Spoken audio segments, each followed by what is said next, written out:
ಮತ್ತೆ ಊರಾಗಿ ತಿರುಗಾಡುತ್ತಾ ಹೋದಾಗ ನನ್ನ ಬಾಯಿಂದ ರಾಮ ಮಂತ್ರವನ್ನು ಕೇಳಿದಾಗ ಇವ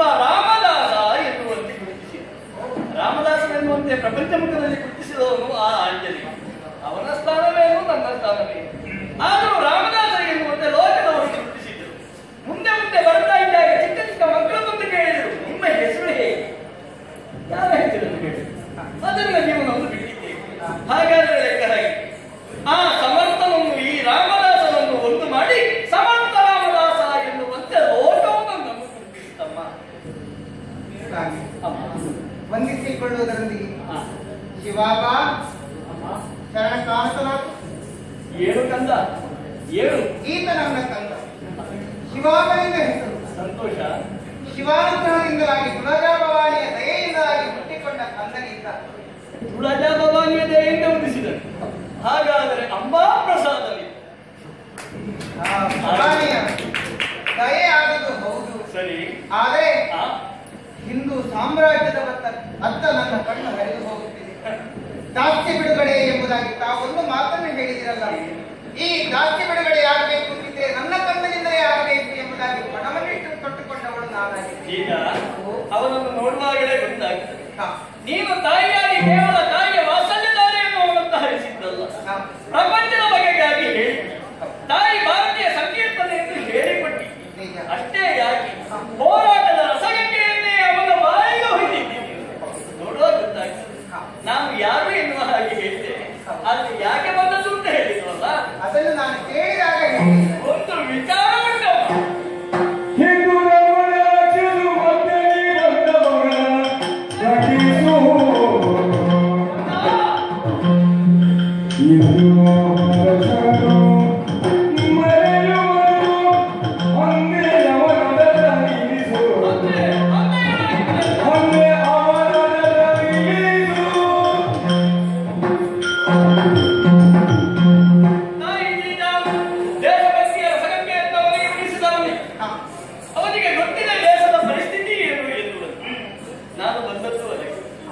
ದೇಶದ ಪರಿಸ್ಥಿತಿಯನ್ನು ತಿಳಿದ ತಾಯಿ ಭಾರತಿ ನರಳುವುದನ್ನು ನೋಡಿದ, ಅದಕ್ಕಾಗಿ ಕಣ್ಣೀರು ಹಾಕಿದ, ಅವಳನ್ನು ಸ್ವಾತಂತ್ರ್ಯ ತರುವುದು ಹೇಗೆ ಎನ್ನುವಂತೆ ಯೋಚಿಸುತ್ತಿರುವ ಈ ಪುಟ್ಟ ಭಾರತವನ್ನು ನಾಯಕ ಮಾಡುವುದಕ್ಕಾಗಿಯೇ ಬಂದಿದ್ದೇನೆ. ಹೌದೇ? ಅಂತಹ ದೀಕ್ಷೆಯನ್ನು ತಾನೇ ಅವನಿಗೆ ಅನುಗ್ರಹಿಸಿ ಖಂಡಿತವಾಗಿಯೂ ಅನುಗ್ರಹಿಸಿದೆ. ಎರಡು ಮಾತು ಮಾತನಾಡುವುದಲ್ಲ ನಿನ್ನ ಧಾರಾಳ ಕಂದ. ಹೀಗೆ ಒಮ್ಮೆ ದೇಶದ ಪರಿಸ್ಥಿತಿಯನ್ನು ಎಲ್ಲಿ ನೋಡಿದರೂ ದುಷ್ಟ ಯವನರು ಅಟ್ಟಹಾಸವನ್ನು ಮಾಡ್ತಾ ಇದ್ದಾರೆ ಕಂದ. ಹಿಂದೂಗಳಾದ ನಮಗೆ ಎದರಟ್ಟಿ ಹೇಳುವಂತಹ ಒಂದು ಗುಣವಿದೆ. ಹೆತ್ತ ತಾಯಿ ಮಾತ್ರ ನಮ್ಮ ತಾಯಿಯಲ್ಲ. ನಮಗೆ ನಿತ್ಯ ಜೀವನದಲ್ಲಿ ಯಾವ ಋಣವನ್ನೆಲ್ಲ ತೀರಿಸುವುದಕ್ಕೆ ಸಾಧ್ಯವೇ ಇರುವ ಕಂದ, ಅವರನ್ನೆಲ್ಲರನ್ನು ನಾವು ತಾಯಿಯ ಸ್ಥಾನದಲ್ಲಿಯೇ ನೋಡ್ತೇವೆ. ಹೊತ್ತ ಭೂಮಿ ಅವಳ ಋಣವನ್ನು ನಾವು ಹೇಗೆ ತೀರಿಸುವುದಕ್ಕೆ ಸಾಧ್ಯ ಹೇಳು? ಆದ ಕಾರಣ ಭೂತಾಯಿ ಎನ್ನುವಂತೆ ಕರೆಯುವ ಕುಡಿಯುವ ನೀರು ಅವಳ ಋಣವನ್ನು ನಾವು ತೀರಿಸುವುದಕ್ಕೆ ಸಾಧ್ಯವೇ? ಆದ ಕಾರಣ ಗಂಗಾ ಮಾತಾ ಎನ್ನುವಂತೆ ಕರೆದಿದೆ. ಅಷ್ಟೇ ಅಲ್ಲ ಮಗನೇ, ತಾಯಿಯ ಎದೆ ಹಾಲು ಎನ್ನುವಂತಹ ಅಮೃತದ ನಂತರ ನಮಗೆ ಹಾಲೆನ್ನುವ ಅಮೃತವನ್ನು ಮುಡಿಸಿದವಳು ಆ ಗೋಮಾತೆ. ಸತ್ಯ, ಆ ಗೋಮಾತೆಯ ರಕ್ಷಣೆಯು ನಮ್ಮ ಹೊಣೆ ಕಂದ.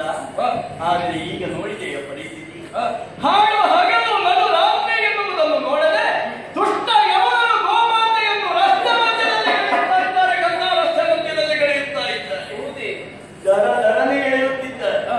ಒಂದೊಂದು ಗಾಡಿಯಲ್ಲಿ ಲೆಕ್ಕ ಇಲ್ಲದಷ್ಟು ತುಂಬಿಸ್ತಾ ಇದ್ದಾರೆ ಕಂದ. ನರಕ ಸದೃಶಯಾದರೆ ತಾಯಿ ಗೋವಿಂದು ನರಕ ಸದೃಶಯಾದರೆ ಕಂದ. ಎಲ್ಲವನ್ನು ನೋಡುತ್ತಾ ಅಮ್ಮ ಎನ್ನುವ ಶಬ್ದ ಇದೆ ಮಗನಿಗೆ. ಹೆತ್ತ ತಾಯಿಯನ್ನು ಮಾತ್ರ ಅಲ್ಲ, ಎಲ್ಲ ಸ್ತ್ರೀಯರನ್ನು ನಾವು ತಾಯಿ ಎನ್ನುವ ಹಾಗೆ ಸೃಷ್ಟಿಸಿದೆವು, ಗೌರವಿಸಿದೆವು. ಇದು ನಮ್ಮ ಧರ್ಮದ ದೊಡ್ಡ ಗುಣ. ಆದರೆ ನಮ್ಮ ಮಾತೆಯರ ಪರಿಸ್ಥಿತಿಯನ್ನು ನೋಡಿದೆಯಾ? ದುಷ್ಟ ದುರುಳರ ದೃಷ್ಟಿ ಬಿದ್ದದ್ದೇ ತಡ. ನಮ್ಮ ಮಾತೆಯವರು ಅವರ ಹಿಂದೆ ಹಿಂದೆ ಹೋಗಬೇಕಾದಂತಹ ಪರಿಸ್ಥಿತಿ ಇಲ್ಲಿ ಬರ್ತಾ ಇದೆ ಮಗನೇ, ನಡೆಯುತ್ತಾ ಇದೆ. ತಾಯಿ ಭಾರತಿಗೆ ಯಶಸ್ಸು ಎನ್ನುವಂತಹ ಸೂರ್ಯನ ಬೆಳಗ್ಗೆ ಬೀಳಲಾಗಿದೆ ಕಂದ. ಕಗ್ಗತ್ತಲೆಯಲ್ಲಿದ್ದಾರೆ. ಯಶಸ್ಸು ಸ್ವಾತಂತ್ರ್ಯ ಎನ್ನುವಂತಹ ಸೂರ್ಯ ನಡುಗತ್ತಿಗೆ ಬಂದು ಪ್ರಕಾಶಿಸಬೇಕಾಗಿದೆ. ಪ್ರಕಾಶಿಸಬೇಕಾದರೆ ಹಿಂದೂ ಹುಲಿ ಕರ್ಣನಪ್ಪನ ಜನನವಾಗಬೇಕು ಎನ್ನುವಂತೆ ನನ್ನ ಮನಸ್ಸಿನಲ್ಲಿ ಅಂತಹ ಹುಲಿ ಇಲ್ಲಿ ಹುಟ್ಟಿ ಬೆಳೆದಿದೆ ಎನ್ನುವುದನ್ನು ತಿಳಿಸಿ ಕಂದ. ತಾಯಿ ಎದೆ ಹಾಲಿನ ಜೊತೆಗೆ ದೇಶಭಕ್ತಿಯ ಸಮಯವನ್ನು ಕುಡಿದು ಬೆಳೆದವನು ನೀನು. ಆದ ಕಾರಣ ನಿನಗೆ ಏನು ಹೇಳುವುದು ಬೇಡ. ದುಷ್ಟ ಯವನರನ್ನು ಆ ಹತ್ಯೆಯನ್ನು ಹಿಂಸಿಸಬೇಕು ಕಂದ. ಚಿತ್ರ ಹಿಂಸೆ ಕೊಡಬೇಕು. ನಮ್ಮ ತಾಯಿ ಗೋವು ಯಾವ ರೀತಿಯಾಗಿ ನರಕ ಯಾತನೆಯನ್ನು ಅನುಭವಿಸಿದ್ದಾರೆ ಅದೇ ರೀತಿಯ ಯಾತನೆ ಅವರಿಗೂ ಆಗಬೇಕು ಕಂದ. ಅವರಿಗೂ ಆಗಬೇಕು.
ಎನಿಸಿದ್ದೇ ತಡ. ಮತ್ತೊಂದನ್ನು ನಾನು ಬಾಯಿಗೆ ಹೇಳಬೇಕು ಅಂತಲ್ಲ, ಮತ್ತೊಂದು ಪಂಥವನ್ನು ಗೌರವಿಸು. ನಮ್ಮ ಧರ್ಮವನ್ನು ಪ್ರೀತಿಸಿದ್ರೆ ಆ ಧರ್ಮವೇ ನನಗೆ ಮುಂದಿನ ಪಾಠವನ್ನು ಹೇಳಿಕೊಡ್ತದೆ. ಮತ್ತೊಂದು ಪಂಥವನ್ನು ಪ್ರೀತಿಸು ಎನ್ನುವ ಹಾಗೆ. ಕಂದ, ಶಿಷ್ಟರು ದುಷ್ಟರು ಎನ್ನುವವರು ಎಲ್ಲರಲ್ಲಿಯೂ ಇರ್ತಾರೆ. ನೋಡು, ತ್ರೇತಾಯುಗದಲ್ಲೊಮ್ಮೆ ಆಲೋಚಿಸು, ಅಲ್ಲ ಸತ್ಯಯುಗವನ್ನೊಮ್ಮೆ ಆಲೋಚಿಸು. ಸತ್ಯಯುಗದಲ್ಲಿ ದುಷ್ಟರು ಕೆಳಗಿದ್ದರು, ಶಿಷ್ಟರು ಮೇಲಿದ್ದರು. ತ್ರೇತಾಯುಗಕ್ಕೆ ಬಂದಾಗ ಒಂದು ಸಮುದ್ರದ ಆಚೆ ದುಷ್ಟತನ, ಈಚೆ ಶಿಷ್ಟತನ, ರಾಮನು ರಾವಣನು. ಅದುವೇ ದ್ವಾಪರಕ್ಕೆ ಬಂದಾಗ ಒಂದೇ ಮನೆಯಲ್ಲಿ ದುಷ್ಟರು ಶಿಷ್ಟರು ಇಬ್ಬರೂ ಇದ್ದರು, ಪಾಂಡವರು ಕೌರವರು. ಆದರೆ ಕಲಿಯುಗದಲ್ಲಿ ಹಾಗಲ್ಲವಂತೆ ಮಗನಿಗೆ. ಒಂದೇ ವ್ಯಕ್ತಿಯ ಒಳಗೆ ದುಷ್ಟರು ಇದ್ದಾನಂತೆ, ಉತ್ತಮನು ಇದ್ದಾನಂತೆ. ಅದನ್ನು ಆಲೋಚಿಸಿ ನಡೆಯಬೇಕು. ಕೇವಲ ಯವನ ಧರ್ಮವನ್ನು ವಿರೋಧಿಸುವುದು ಎನ್ನುವಲ್ಲಿ ಯವನ ಪಂಥದಲ್ಲಿ ಇರುವವರನ್ನು ಹೊಂದಿಕೊಂಡು ಬರುವುದಲ್ಲ. ಅವರಲ್ಲಿಯೂ ಉತ್ತಮರು, ದೇಶಭಕ್ತಿಯನ್ನು ಹೊಂದಿದವರು, ಸ್ವಧರ್ಮನಿಷ್ಠರು ಇದ್ದರು, ಅಂತವರನ್ನು ಗೌರವಿಸಿ. ಕಂದ, ತ್ರೇತಾಯುಗದಲ್ಲಿ ರಾವಣನ ಸಹೋದರನಾಗಿ ಹುಟ್ಟಿದಂತಹ ಒಬ್ಬ ವಿಭೀಷಣ ರಾಮದಾಸನಾಗಿ ಬಂದಿದ್ದೇವೆ, ರಾಮಭಕ್ತನಾಗಿ ಬಂದಿದ್ದೇವೆ. ಕೌರವನ ಅನ್ನವನ್ನೇ ನಿಂತುಕೊಂಡಿದ್ದ ಆ ವಿದುರ ಶ್ರೀಕೃಷ್ಣನ ಮೂರ್ತಿಯನ್ನು ಕಂಡ ರಕ್ಷಣ ಮಾದಕ್ಕೆ ರಗಿದ್ದೇವೆ, ಭಕ್ತನಾಗಿದ್ದೇವೆ. ಹಾಗೆಯೇ ಯವನ ಧರ್ಮದಲ್ಲಿಯೂ ಇದ್ದಾರೋ ಅವರನ್ನು ಪ್ರೀತಿಸು. ಒಂದು ವೇಳೆ ನಮ್ಮ ಧರ್ಮದಲ್ಲಿ ದೇಶ ವಿರೋಧಿಗಳು ಇದ್ದಾರೆ ಅಂತಾದ್ರೆ, ಗೋಹಂತಕರು ಒಂದು ವೇಳೆ ನಾಳೆಯ ದಿನ ಜನಿವಾರ ಕೊಟ್ಟ ಬ್ರಾಹ್ಮಣನೇ ಇದ್ದಾನೆ ಆದರೂ ಕೂಡ ಅವನನ್ನು ಶಿಕ್ಷಿಸುತ್ತಲ್ಲ. ಹಿಂದೆ ಮುಂದೆ ಮಾಡಬೇಡ, ಹಿಂದೆ ಮುಂದೆ ನೋಡಬೇಡ. ಗೋಹಂತಕರು ಯಾರು ಎನ್ನುವುದು ಮುಖ್ಯ. ಅವ ಯಾವ ಧರ್ಮದವನು, ಯಾವ ಜಾತಿಯವನು ಅಂತ ಅಲ್ಲ. ಇದನ್ನು ನೀನು ಮನಗಾಣಬೇಕು. ಗಂಧ, ದುಷ್ಟರು ಯಾವತ್ತೂ ಕೂಡ ಹಗಲಲ್ಲೇ ವ್ಯವಹರಿಸುತ್ತಲ್ಲ, ರಾತ್ರಿಯ ವೇಳೆ ವ್ಯವಹರಿಸುತ್ತಾರೆ. ಹಾಗಾದರೆ ರಾತ್ರಿ ವ್ಯವಹರಿಸುವ ಆ ದುಷ್ಟರ ಮಂಥನಕ್ಕಾಗಿ ಒಂದು ಜಾಗರಣದ ತಂಡ, ಒಂದು ಹಿಂದೂ ಜಾಗರಣದ ವೇಳೆ ನಿನ್ನಿಂದ ಆಗಬೇಕು ಕಂದ. ಮತ್ತೆ ನಾವು ನಂಬಿಕೊಂಡು ಬಂದದ್ದು ಆ ಹನುಮಂತನು ಬಜರಂಗಿ ಎನ್ನುವಂತೆ ಕೈ ಮುಗಿಯುತ್ತಾರೆ.